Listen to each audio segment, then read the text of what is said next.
heard you fought in the Battle of Kosovo. Is that true? Why wouldn't it be? I heard it was a horrible massacre, and there were no survivors. Horseshit, lad. That's just horseshit. It was a massacre. Aye. A terrible slaughter. But the other side lost many men as well. So how did it happen? Tell me. I don't think I can quite imagine such a massive battle.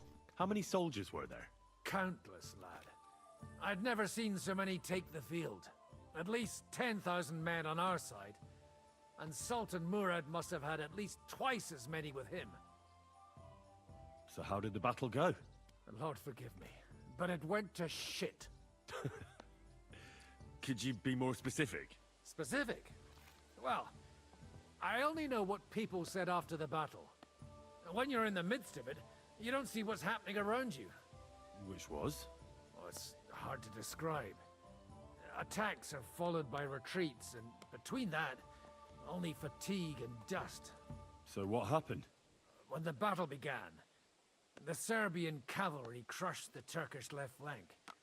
It looked good for us, but alas, that was just the beginning.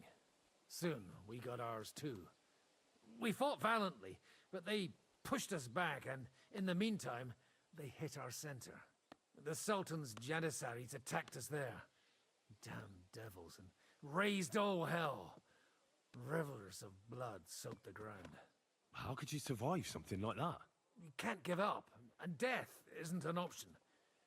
But then a rumor spread that Prince Lazar had fallen, and everything began to crumble. But he was a tough old warrior of the Nemanjic royal blood. He wouldn't give up just like that. With an arrow in his eye, he climbed his horse and rode straight for the Sultan. Well, that's how he saved us. The battle then lasted until evening. But no one had the strength to force the enemy to retreat.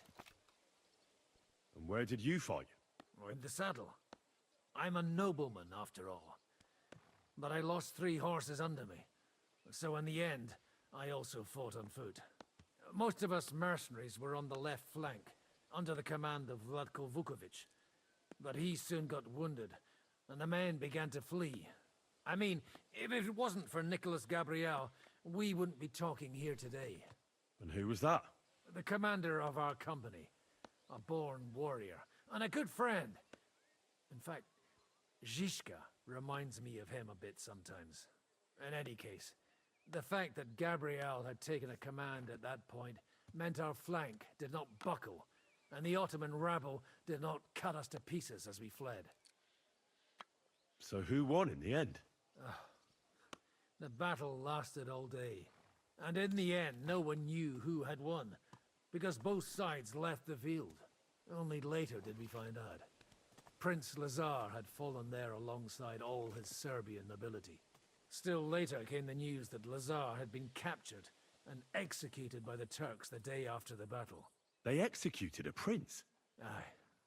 They beheaded him, because someone had slit their sultan's throat like a piglet. So you didn't win? It's hard to say. We held our own against the odds and survived. Only without their prince, it was just a matter of time before Serbia fell into the new Ottoman Sultan's lap.